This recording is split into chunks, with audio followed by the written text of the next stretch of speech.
Hello, j'espère que vous allez tous et toutes bien. Bon, on va commencer dans le vif du sujet, la robe de mariage d'Océane Menta.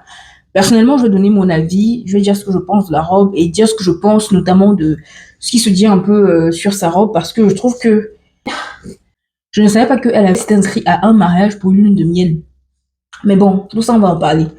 Premièrement, pour ceux qui ne la connaissent pas, alors Océane Menta, c'est une fille qui est sur les réseaux sociaux et elle s'est fait notamment beaucoup plus connaître avec son duo, en fait, avec Habitue-toi. Donc, ce sont des amis, ce sont des très bons amis d'ailleurs. Et donc, c'est comme ça qu'elle a évolué. Et puis, bon, au départ, tout le monde pensait qu'elle sortait avec Habitue-toi, mais en fait, non, elle sortait avec Yohan, donc qui est Yo for Real, donc avec qui elle s'est mariée.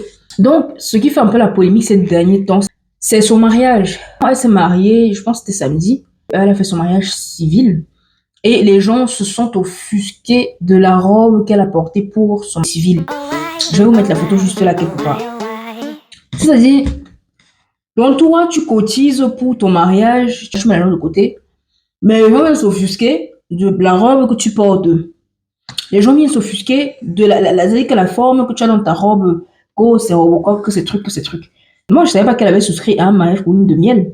Parce que je sais que c'est dans un mariage pour une de miel que on juge, il y a même les gens qui viennent les juger exprès, juste pour gagner, et on les voit. Parce que les gens sont habitués à des longues traînes, des robes vraiment qui quittent là-bas pour aller vers le château de Galles. Les gens sont habitués aux robes que... C'est la bête de... Comment ça s'appelle encore? Meghan Markle. Et vous vouliez qu'elle vous serve quoi? Vous vouliez qu'elle vous serve, ou alors elle a souscrit à un mariage pour une de miel, mais elle ne savait pas. Ou alors, c'est dit que elle a signé un pacte pour répondre aux exigences, aux attentes des gens. On dit bien mariage pour le meilleur et pour le pire, c'est entre la personne avec qui elle se marie et elle-même. Quand ils sont allés signer là-bas pour le mariage, c'est pas avec le nom de quelqu'un d'autre, c'est avec son nom, non? Maintenant, pour la robe, il faut aussi il aurait fallu qu'elle consulte les gens. Il aurait fallu qu'elle fasse tontine pour demander l'avis des gens. Maintenant, c'est que la robe ressemble à l'entonnoir, la robe ressemble à Robocop, la robe ressemble à truc. Je demande que, quand dans leur mariage, là aussi, ça sera le kung fu. J'espère que vous allez aussi aller régler là-bas de la même façon que vous vous impliquez dans sa robe-là. La robe de mariage que tu portes, ça a ton image, non? Quand elle a choisi, là, c'est une grande fille. Elle a choisi en fonction de ses goûts, en fonction de ce qu'elle aimait, en fonction de... Voilà, elle a vu la robe, elle s'est dit, ça me plaît. Ou alors, il aurait fallu qu'elle fasse tontine et qu'elle fasse appel groupé pour demander en fait si la robe est bonne, si la couleur est bonne, s'il faut qu'elle porte aussi ce genre de modèle, parce que je comprends pas. Il y en a même qui sont belles, hyper belles. Il y en a même qui sont... Vous jugez tellement belles, en fait, mais vous êtes toujours là sur le marché célibataire. Après, je peux aussi comprendre que c'est la façon dont elle a eu à vous répondre, qui vous a, c'est-à-dire qu'il y a certains moments qui sont déchaînés et qui n'ont pas apprécié, maintenant qui se vengent et qui se disent, ah, tout ça pour ça, tout ça pour nous servir ça. Mais si elle-même, elle aime la robe, c'est l'essentiel. Et puis, je suis pas en train de la défendre parce que je fais la ou alors parce que je veux tellement, je la connais d'où. Et quand on m'a invité, elle s'est invitée au mariage, est-ce qu'on m'a invité? Je suis d'abord, enfin, je veux dire, dans mon petit YouTube que je viens de commencer là, je suis d'abord qui? Donc, je vais pas vous dire que je veux trop lécher ses bottes ou que je veux, enfin, je la connais d'où. C'est juste pour dire que quand les gens se marient, les vêtements qu'ils portent sont en fonction de ce qu'ils aiment. La personne a choisi le vêtement parce qu'elle aime. Parfois, il y a des gens qui sont sur les réseaux sociaux, on a l'impression qu'ils sont tellement extravagants que quand ça sera leur mariage, en fait, ils vont faire waouh. Mais non, c'est pas tout le monde en fait qui est extravagant. Il y a des gens qui sont simples et que quand ils se marient, bah, la robe, les vêtements qu'ils portent sont à leur image en fait, tout simplement. Et puis le truc aussi, c'est que vous ne connaissez pas les comptes en banque des gens. Parce que ça aussi, c'est un truc, c'est que souvent, on a l'impression que les influenceurs touchent des sommes énormes, des trucs et tout. Mais peut-être qu'elle n'a pas voulu tout simplement mettre tout l'argent de tout son budget sur sa robe de mariée. Et puis, qui vous dit même que la robe là ne coûte pas cher? Parce que souvent, ce sont les trucs qui ont l'air simples qui coûtent le plus cher. Il y a des gens qui se marient ici avec des robes de 10 000 euros. Mais le lendemain, vont divorcer. Les gens qui se sont dit, oui, je le veux pour le pire et le meilleur. Le lendemain, c'est pour le pire, pire, pire, pire, pire. Vous êtes là, en fait. Vous savez que les gens aiment ça. Les gens aiment ça derrière leur caméra, comme ça, en train de scruter le monde, de trucs et tout. C'est-à-dire qu'il y a des gens, ils se sont mariés pour... Il faut voir les mariages. D'autres même sont allés faire les tontines. D'autres sont allés prêter des sommes astronomiques et vont rentrer dans les mariages avec des dettes. C'est-à-dire que si on te montre les dettes que les gens ont dans leur mariage ici, là, toi, tu vas préférer même encore ta vie où tu manges les pâtes tous les jours, où tu pleures devant les films de Nollywood, où tu pleures devant les films à l'eau de rose, ici seul. Parce qu'il y a des gens, ils montrent tellement une vie. Ils montrent une vie, c'est que tu vois le mariage est comme ça là. Tu dis, Seigneur, les autres se marient. Moi, je suis ici là. Les autres se marient avec des robes qui quittent de là au château de Galles. Moi, je suis ici là.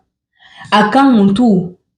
Sans savoir qu'il y a des gens qui font. C'est-à-dire que viens voir les prêts que les gens font juste pour aller se marier. Quand je dis juste, ça n'est pas pour dire que le mariage, ce n'est rien. Ou pour dire que le jour de ce mariage, il faut porter n'importe quoi, qu'il faut simplifier. Non, c'est pour dire que de la même façon où il y a des gens qui préfèrent justement prendre l'argent que d'autres auraient mis dans leurs événements, dans les robes d'événements, prendre cet argent pour mettre dans leur foyer et construire quelque chose, bâtir quelque chose de solide.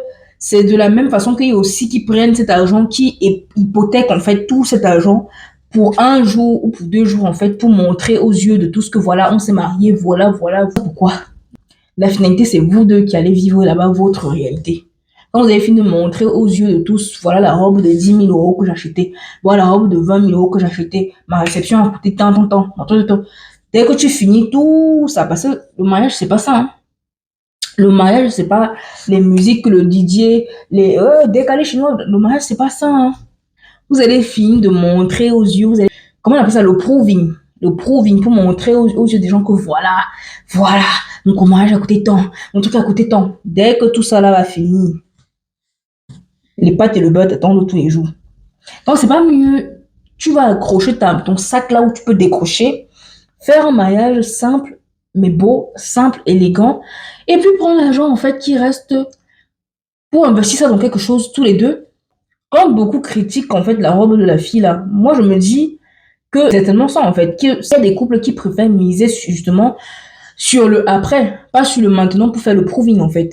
Moi je me dis c'est ça en fait. Et puis même, c'est ça, c'est ce que je dis depuis le début, c'est que quand tu choisis ta robe, tu choisis la robe en fonction de ce que tu aimes. Est-ce que tu te maries en fonction des goûts et des couleurs des gens? Non, tu vas pas porter une robe parce que tu vas te dire, ah, ça va plaire à ma communauté, ça va plaire à tête, ça va plaire à la personne. Non, tu choisis ta robe en fonction de toi-même, tes goûts. Mais je pense que c'est ce que Océane a fait tout simplement. Le mariage était simple, mais le plus important, c'est que les deux se sont unis. Le plus important, c'est que le mariage est plus aux deux. Le plus important, c'est que la robe est plus à Océane.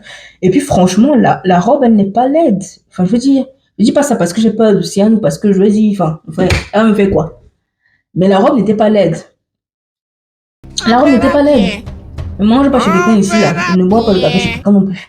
Chacun a ses goûts, chacun a ses couleurs. La personne ne va pas se marier en fonction des goûts et des couleurs de sa communauté ou des gens, en fait, qui l'attendent tout le long parce qu'elle a répondu d'une telle ou telle façon. Je dis, c'est exactement ça. Il y a des gens qui font tellement de proving que ils veulent tellement montrer, acheter des robes chères, avoir des événements les plus chers, avoir les endroits les plus somptueux.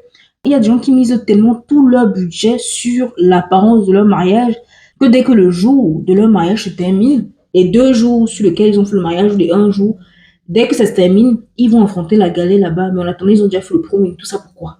Et puis j'ai envie de dire, si par exemple, elle s'était dit, ok, je vais à tout prix prendre la vie de ma communauté, c'est mon mariage, dans l'hypothèse, hein, où elle s'était dit, ok, c'est mon mariage, mais je vais prendre la vie de ma communauté, je vais demander à ma communauté, en fait, de m'aider à choisir la robe. Elle vous avait amené, par exemple, dans les endroits, pour l'aider à choisir sa robe de mariée. Qu'est-ce que vous en pensez? Mais bébé, voilà, je suis confrontée, vous savez un peu comment ils font, voilà. Je suis confrontée à un choix difficile. Franchement, je n'arrive pas à choisir ma robe de mariée. J'aimerais que vous m'aidez. Quelle couleur vous voulez? Champagne ou totalement blanc?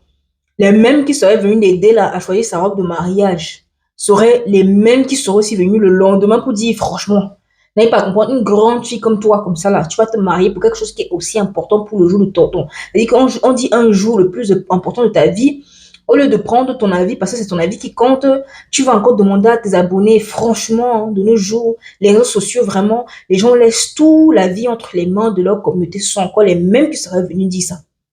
Donc, c'est pas mieux, la fille là a choisi une robe qui lui plaît.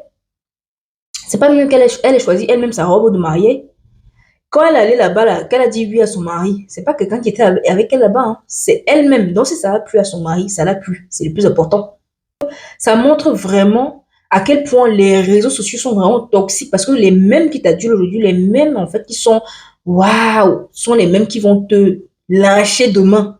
Fais seulement une erreur ou alors fais seulement l'erreur de leur répondre d'une façon où ils n'ont pas plu parce qu'il faire les coupettes et tout, vos trucs. Parce que si tu fais le genre que tu leur réponds et ils n'apprécient pas une réponse le lendemain, c'est-à-dire qu'ils vont garder ça. Je suis sûr qu'ils ont, il y en a même, ils ont créé une archive nationale. Il y en a, ils ont créé des archives dans leur téléphone national. C'est-à-dire que le jour quelqu'un fait quelque chose, on ressort tout ce que la personne a fait. Comment on est en train de ressortir pour elle là? On ressort tout ce que la personne a fait. En telle année, la personne a fait ça. En telle année, la personne était avec elle. En telle année, la personne était avec elle. En telle année, là, voilà, elle était dans les bras de quelqu'un. En telle année, là-bas, chia! Elle n'a pas laissé la fille là tranquille. C'est pas mieux. Elle va, je sais pas, si ça s'ouvre. Hé! Seigneur! Il y en a même qui ne connaissent même pas la date de leur mariage, qui ne connaissent même pas encore l'ombre ni la couleur de leur mari. C'est comment? C'est comment? Et puis je ne bois pas le café chez quelqu'un. Je suis pas en train de dire ça parce que je la défends, parce que je veux trop que. Mon frère, je ne bois pas le café chez quelqu'un. Je n'ai pas peur de quelqu'un ici en fait. Moi, je dis ce que je pense. Je dis simplement que peut-être que on peut voir ça dans l'hypothèse où elle a choisi justement de faire un mariage des plus simples. Et qui dit même ça paraît simple à nos yeux, mais peut-être pour eux, c'est pas peut-être. S'ils ont fait, c'est parce qu'ils aiment un mariage à leur image, dans une simplicité, pour prendre l'argent et tout, faire quelque chose. Il y en a même quand ils vont se marier. C'est-à-dire qu'ils ne portent pas toutes les robes, toutes les extravagances, tous les trucs et tout. Ils vont simplement, ils s'habillent simplement, ils vont juste signer puisque c'est l'acte en fait. Les habits sont là, oui, pour égayer le jour, pour rendre le jour encore plus symbolique, mais en soi, c'est l'acte que tu vas signer, c'est l'acte qui est le plus important, c'est l'acte qui, quand on appelle ton mari pour dire que madame Tata s'est blessée ou a fait l'accident, c'est parce que vos deux noms sont sur l'acte, non? C'est pas parce qu'on va dire, oh, la femme qui avait la robe, qui avait la traîne jusqu'à l'église de Galles, là-bas du pays de Galles, votre mari s'est blessé. Non. On t'appelle parce qu'on voit que c'est ton nom. Et quand ton nom est inscrit dans l'acte de mariage, là, c'est pas ton nom ne porte pas une robe. Ton nom n'a pas une couleur là-bas.